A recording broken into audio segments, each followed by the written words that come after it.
is Sara Duterte and democracy under the full-scale assault of this government. Ito po si Attorney Michael Perario. Pag-usapan po natin yan. Dito mga huling araw ay sunod-sunod na kontrobersiya ang dumating sa atin. Isa na dyan sa pinamalaking balita, itong nangyari kay Franco Mabanta ng PGMN na di umano ay nahuli sa isang entrapment operation na nangingikil kay Martin Romualdez na para kapalit ng isang hindi paglalabas ng isang storya laban kay Martin Romualdez ay nanghihingi siya ng 350 million pesos. Hindi po agad ako naglabas ng any video about it at hindi ko rin yan masyadong didiscussin ngayon kasi I think masyadong mahaba ito ang discussion dito at marami tayong mga dapat tignan. One thing that I will tell you, something is wrong about this deal. This is more than what it seems.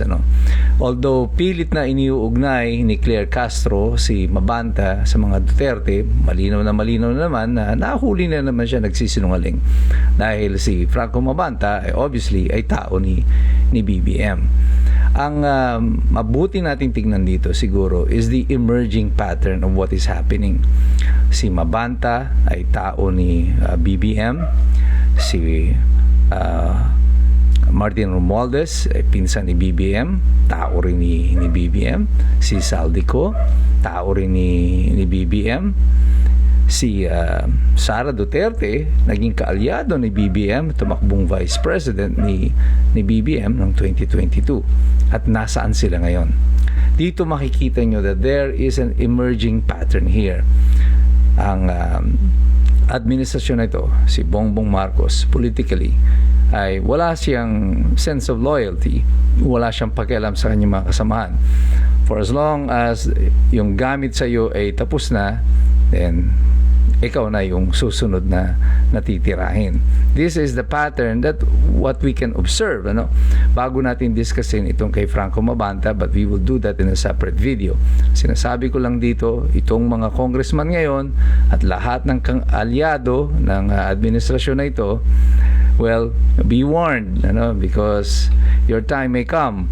Tingnan nyo nangyari kay Bersamin, tingnan nyo nangyari kay Amena Pangandaman. Ngayon hindi na natin alam kung nasaan sila, lalo na si former Chief Justice Bersamin at ang kanyang pamangkin na si Adrian. I know that they have stories to tell, but definitely ito yung pattern na nakikita natin dito. In this administration, no one is indispensable. At lahat kayo ay po pwede at any time na mabalikan.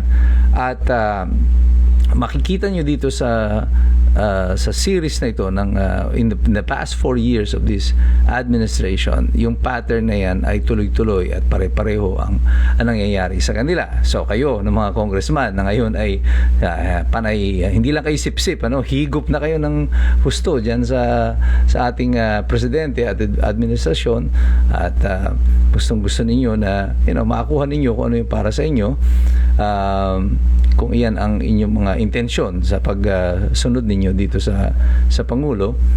Ang nakikita ninyo dito na sana ay ma-warningan kayo that in the future, what happened in the past sa mga former na kaalyado ng presidente ay pwede rin mangyari sa inyo.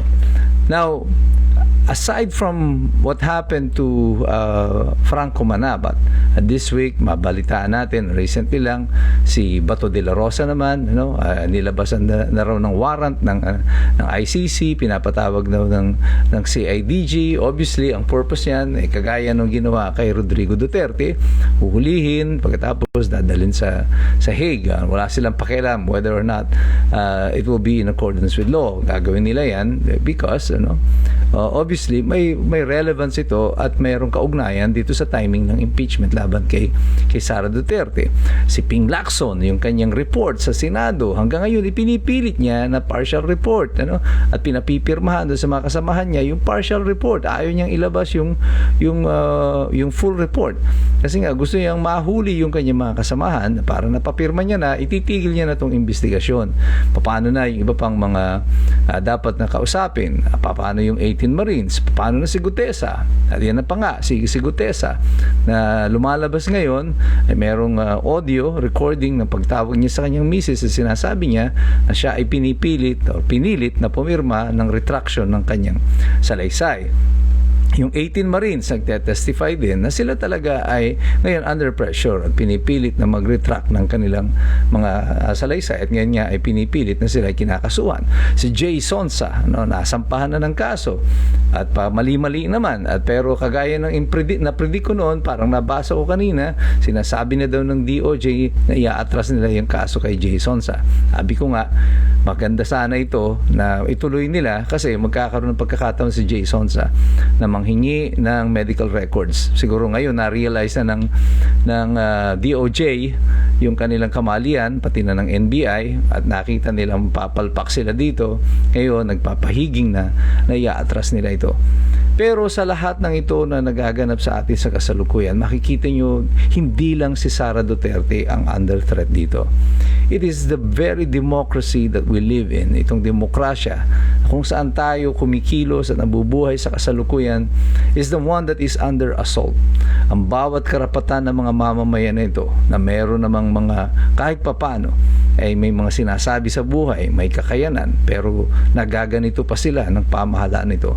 Ano kaya ang kaya nilang gawin sa mga ordinaryong mamamayan na kagaya natin? And this is where the ordinary Filipino people must really think, mag-isip tayong mabuti. At yung iba walang ginawa, ikaw man ay maka-BBM, maka-Leni, Pink, Dilaw, I really don't care. Democracy is about us.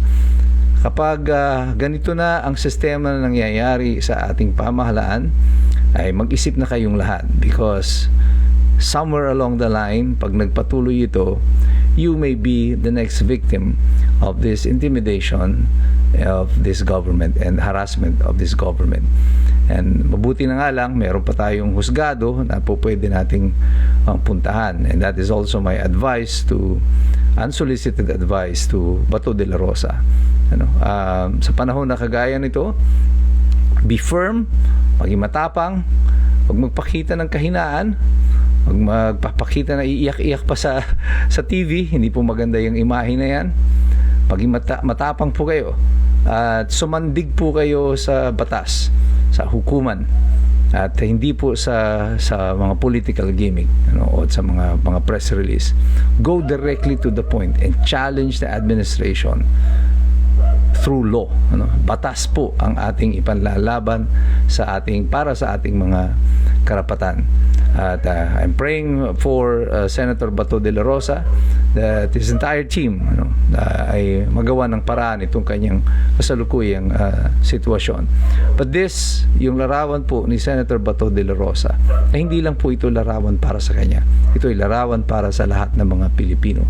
Ang ating karapatan here is now under serious threat.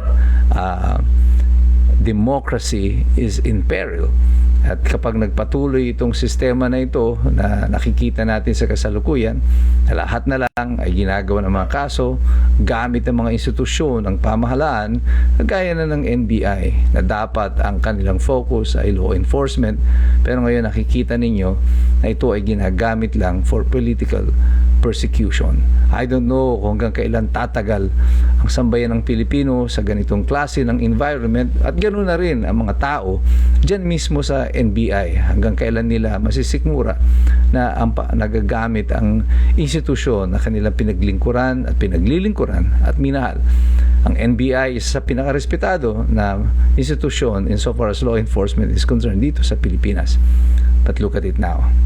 Pero tayong lahat, ang mga Pilipinong mahalaga sa kasalukuyan, sinasabi ko sa inyo, lagi kayong magmamasid, makikilahok, at mag-aaral. Sapagkat mahirap makialam ang taong walang alam. God bless you. God bless us all. Mabuhay ang Republika ng Pilipinas.